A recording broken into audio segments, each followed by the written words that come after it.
Good evening and welcome to TC Network. I am Tingney Tim Hoki bringing you today's news.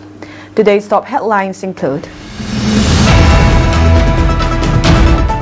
Call to remind Liangmay Nagas of Manipur not to misinterpret Kuki community's restraint as weakness. False assault claims fueled unrest. Laylon chief sets the record straight. Kotu condemns disrespect of deceased, warns against communal tensions. News in details. Amid the ongoing communal conflict between the Kuki and Meitei communities, the Committee on Tribal Unity has issued a strong call to action, urging all communities claiming neutrality to reassess their stance and uphold their responsibilities during this critical juncture. Kotu has called on all organizations representing the Liangmay Nagas in Manipur to immediately cease spreading ideas that foster discord or misunderstanding between the two tribal communities through misleading information and fabricated narratives in the press or on social media platforms. Such actions, it stated, risk exacerbating animosity among tribal communities. The committee emphasized that any boundary disputes between villages, such as Laylon and Konsahul, should be resolved directly by the respective village chief or stakeholders. Elevating localized issues into communal debates is counterproductive and unnecessary and should not be allowed to take on a communal dimension. Highlighting the struggles of Kuki community, Kotu reminded the Liangmay Nagas of Manipur not to mistake the Kuki community's restraint in responding to their press releases as weakness. The Kuki people, victims of religious and ethnic persecution by the dominant Meitei community, have been courageously defending their rights, culture and land against oppression and aggression for nearly 2 years, standing firm in the face of unrelenting tyranny. Vehemently condemning the incident on the evening of January 8, Kotu expressed deep sorrow and disbelief, stating that the act of poking a corpse inside a coffin for verification is not only disrespectful but utterly unbecoming of a true Christian. Such actions betray the sanctity of life and death, and any funeral procession on the roads must be treated with the utmost respect and reverence. This tragic and senseless incident, which occurred in the late hours of January 8, 2025, is condemnable in the strongest possible terms. In a final call to action, the committee urged the Nagas of Manipur, who claim neutrality in the ongoing communal conflict, to uphold their Good Samaritan values and take firm action against members of their own community, such as the Liangmay bodies, who are actively undermining the neutral stance held by the broader Naga community. The safety and security of public commuters traveling through Naga-dominated areas, now the sole lifeline for the Kuki community, must be prioritized above all else. Failure to do so will threaten to escalate the conflict further, it stated. The committee unequivocally warned the Liangmay Nagas against inflaming tensions with unsubstantiated claims or inflammatory rhetoric. Any untoward incidents arising from such actions will be the sole responsibility of the Liangmay Naga organizations, the statement said.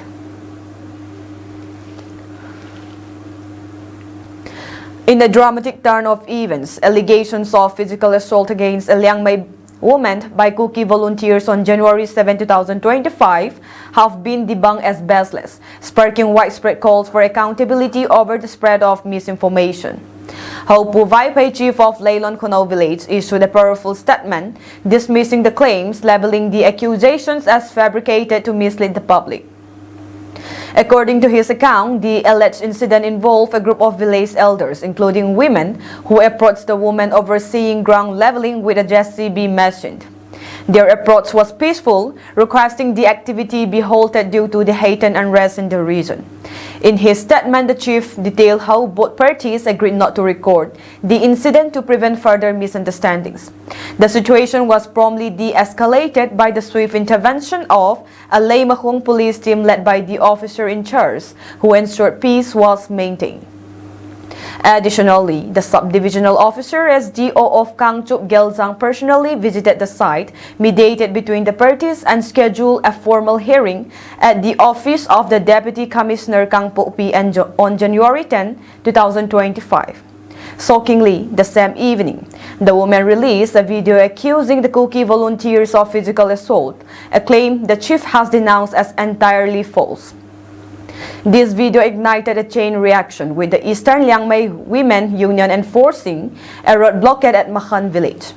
The blockade left hundreds of commuters, including children, the elderly, and the sick stranded, creating immense hardships for the public.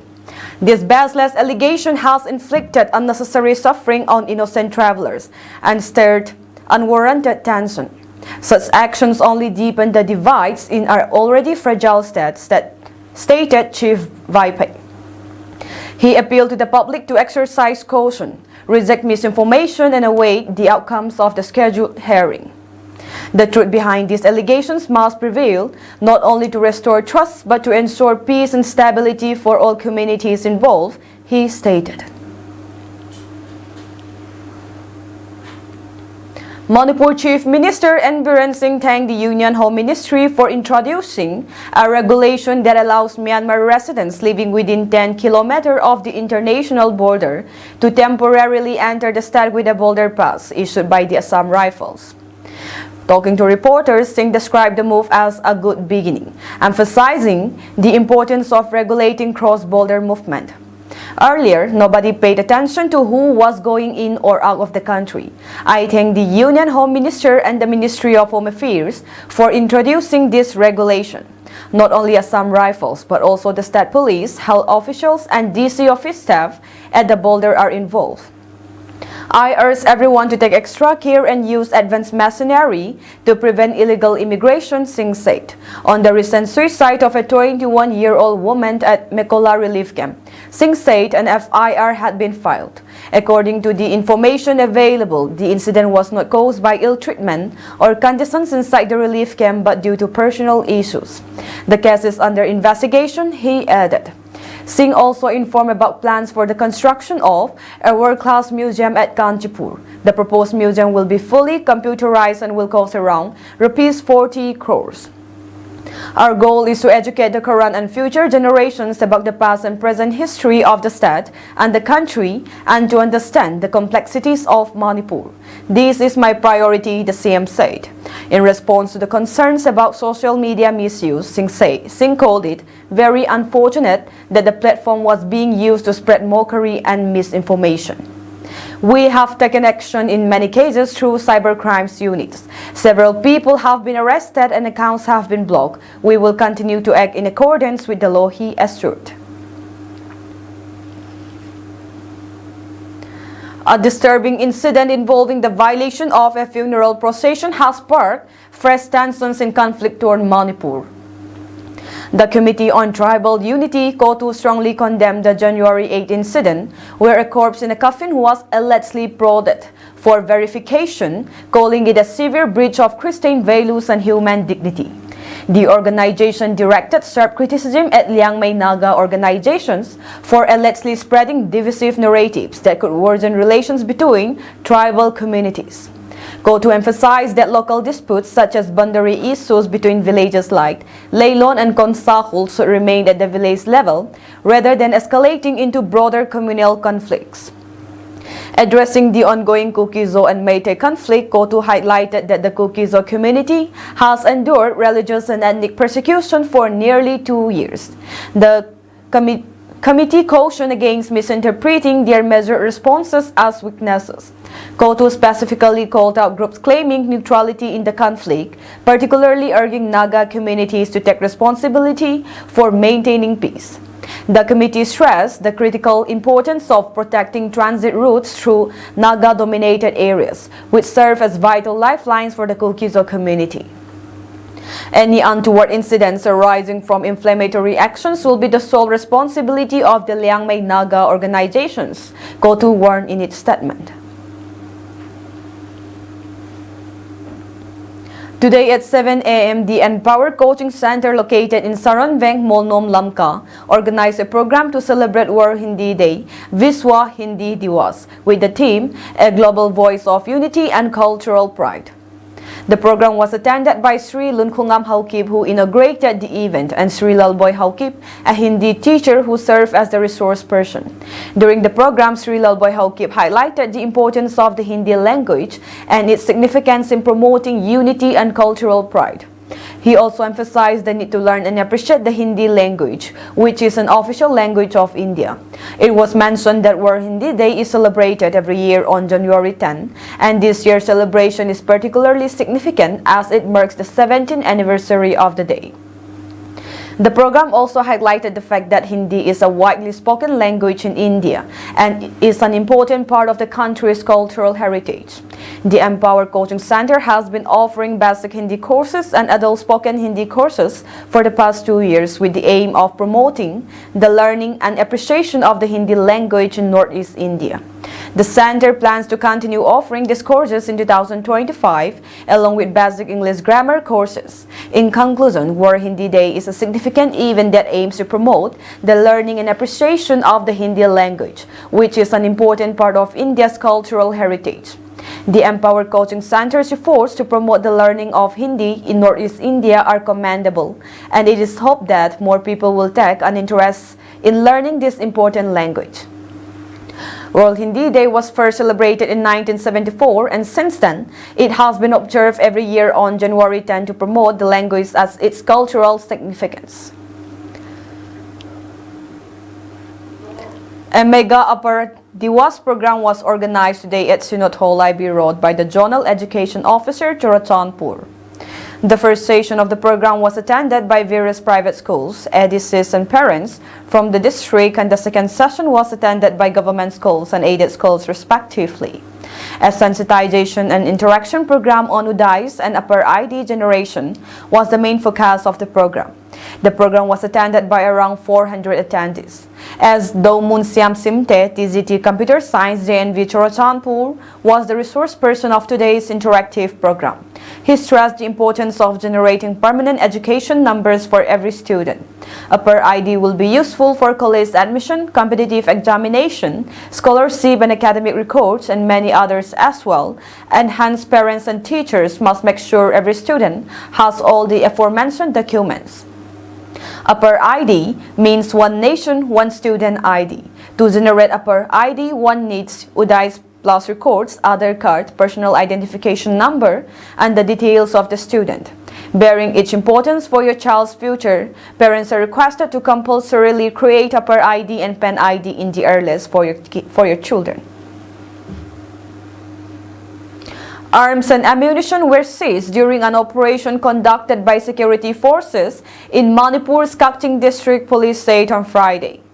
The operation was conducted in the Sekmaizin Hangul Mayaylekai area on Thursday.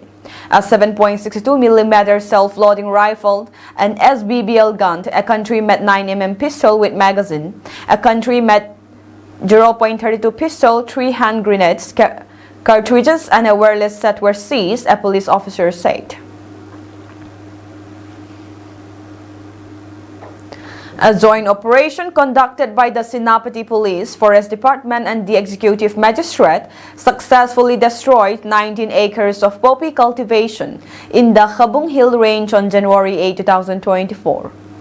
The operation, spearheaded by ASP National Highway 2, utilized the combined efforts of police personnel from Sinapati, Hingbung, Tadubi, Mau, and Maram. Drones were deployed to identify concealed poppy fields near Khabung village, ensuring precision in the mission.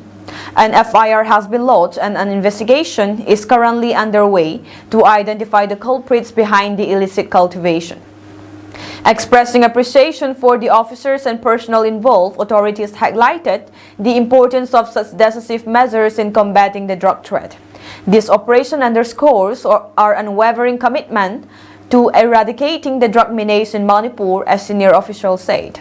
On the other hand, in the ongoing operation under the War on Drugs campaign, combined forces of the Ukhrul District Police, 6 Manipur Assam Rifles, 18 Assam Rifles, and Forest Department successfully eradicated 90 acres of poppy cultivation in the Pali Hill Range within the jurisdiction of Lungchong Maipei Police Station, Ukhrul District. As part of the operation, 12 huts associated with the illegal activities were also set ablaze. Authorities have registered an FIR to facilitate further investigations into the matter. Manipur CM and Biren Singh took to X and wrote, 90 acres of poppy plantation destroyed in Ukhrul. In another successful mission under the War on Drugs campaign, combined forces of Ukhrul District Police, 6 MR, 18 AR and Forest Department destroyed 90 acres of poppy plantation and burned down 12 huts in the Pali Hill Range under Lungchong Maipei, LM Police Station in Ukhrul District. An FIR is registered for further investigation. I applaud the combined forces for the swift and coordinated measures. Commending the swift and well-coordinated action, officials lauded the collaborative efforts of the team involved, reinforcing the state's commitment to curbing illicit drug cultivation and trade. According to a press release from the 152nd Battalion of the Central Reserve Police Force, the unit organized a civic action program today at Kangla Tongbi, PS Sekmai in Phal West. The event, which aimed to strengthen ties with the local community, was attended by Love Kumar, PMG Commandant of the 152nd Batch CRPF, as the chief guest. Other senior officers present include S.A. Suresh Kumar, 2IC, S.A. Sunil, Officer Commanding of C/152, and Inspector Vikram of OCF 152. The press release states that the village chief and local dignitaries greeted the commandant and other CRPF officers, while students from the region performed a cultural program adding vibrancy to the occasion. During the event, the commandant addressed the beneficiaries and local villagers, emphasizing the importance of the civic action program as a welfare initiative aimed at supporting the region's needs. According to the release, the commandant assured the community that such programs would continue in the future to address the welfare concerns of the local population. As part of the event, the commandant distributed essential school supplies including school bags, notebooks, pens, and pencils to students. The press release notes that these contributions were warmly appreciated by the local residents, particularly the students and their families. According to the release, earlier CAP initiatives were also carried out in nearby villages like Tairen Pokpi and Hongnang Pokpi, where the 152nd BNCRPF distributed water storage tanks, mosquito nets, and sports equipment such as badminton rackets, shuttlecocks, and badminton shoes. The local community has expressed their gratitude for these ongoing welfare efforts, further strengthening the bond between the CRPF and the villagers. Body of a young woman identified as Biplobi Nath was discovered in the house number 8 of Rukmin Nigaon on Monday. This marks the third such incident reported in the city within a week. Nath, originally from Golpara, had been living in the rented house for the past month and a half. She was employed at a business firm in the city. Neighbors reported a foul odor emanating from the house, prompting a call to the authorities. Upon arrival, police found her decomposed body inside the residence. Residents noted that Nath had not been seen for the past 2 days and had been unreachable over the phone for 3 days. The forensic team promptly arrived at the scene to investigate, and her sister and brother were also present during the examination. Police have launched an investigation to determine the cause of death.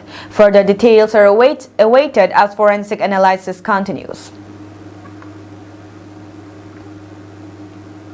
The Tenyimi Union Nagaland TUN, an apex body of 5 major tribes in Nagaland, has opposed the central government's decision to fence the Indo-Myanmar border, claiming that it will have a devastating impact on the Naga people, their livelihoods, and their cultural ties. TUN is the apex body of 5 tribes: Angami, Chakhesang, Pochuri, Rengma, and Ziliang. It claimed that the fencing of the Indo-Myanmar border will disrupt the economic lifelines, isolate communities, break vital connections, and restrict access to education and healthcare. The fence is not just a physical barrier. It is an assault on our identity, heritage, and dignity, said TUN President Kek Weng Gulo Lia in a statement issued on Wednesday. It urged the central government to reconsider the decision to fence the Indo-Myanmar border, stressing the importance of safeguarding the ancestral lands and upholding the rights and dignity of the Naga people. The Free Movement Regime (FMR) introduced in the 1950s allowed limited cross-border travel, but successive regulations have since curtailed this, severely affecting the Naga community's ability to maintain cross-border social, cultural, and economic ties, Lia said. The TUN has called on all Naga individuals, communities, and organizations to unite in opposition to the border fencing and to defend the Naga people's collective future from further division and fragmentation.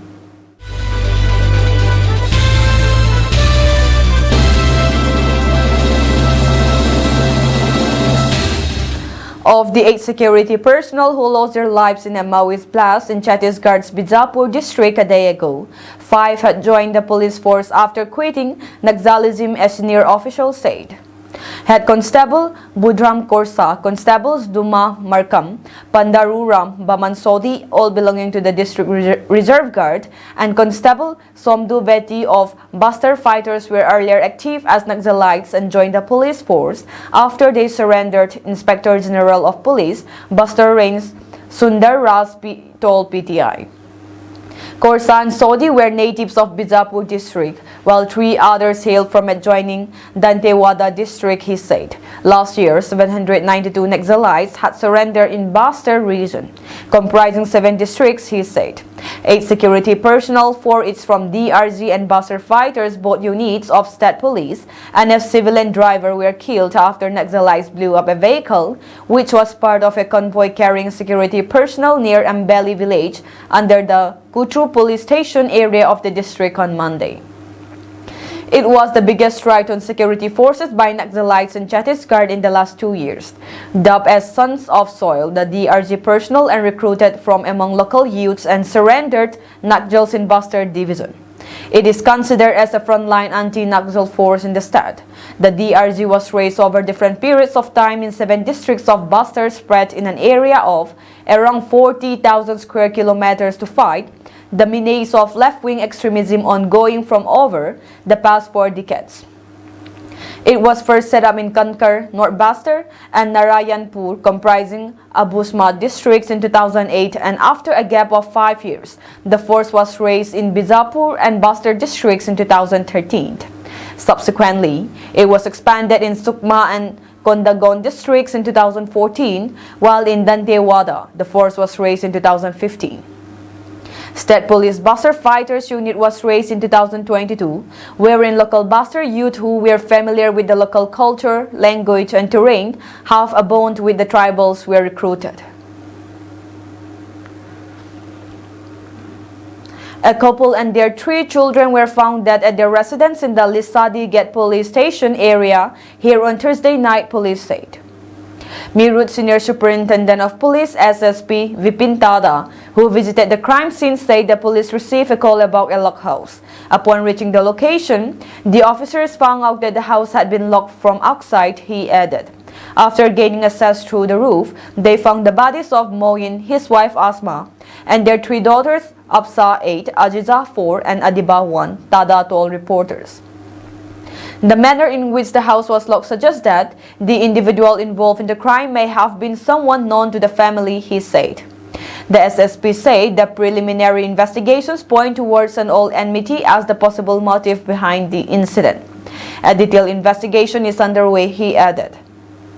The SSP further said the legs of one of the deceased were found tied with a bedsheet, adding a forensic team and senior officers are collecting evidence from the site. The family had recently moved to the area and the police are investigating their background to find out more details, he added. Moin, a mechanic by profession, and his wife Asma has been missing since Wednesday. Moin's brother Salim was the first to witness the horrifying scene. Extremely concerned over his brother's whereabouts, Salim arrived at Moin's house with his wife. After several unsuccessful attempts to open the door, they forced entry with the help of neighbors. They found the bodies of Moin and Asma lying on the ground, while the bodies of the children were hidden in a bedbox.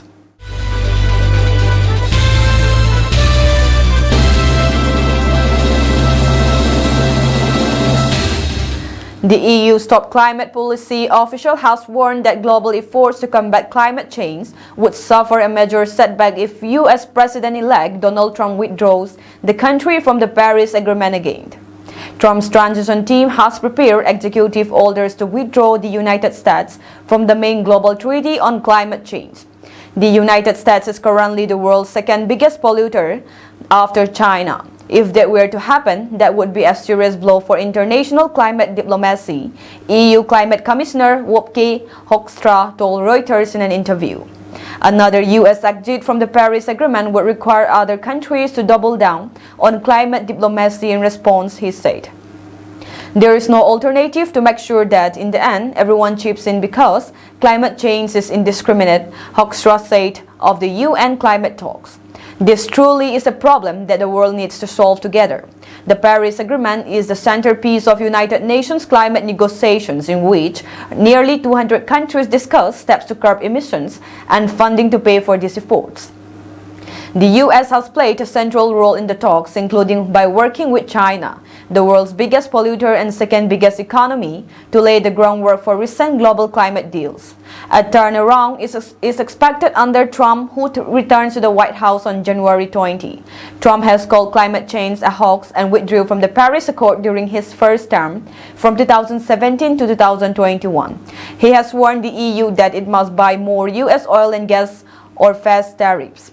Hoekstra said the EU will constructively engage with the new U.S. administration on issues including climate change.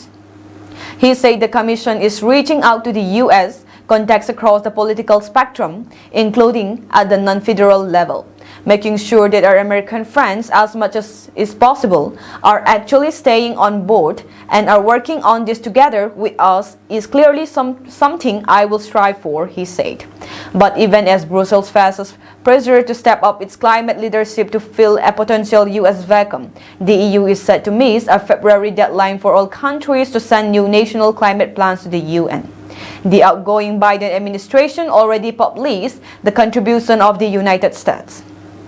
Hoekstra said the timing of the EU's political cycle did not line up with the UN deadline, but that Europe would have its 2035 climate plan ready by this year's UN's climate summit in November in Belém, Brazil. The important thing here is to make sure we have an ambitious number before we walk into Belém, he said. That is all for today's news, and have a pleasant evening ahead.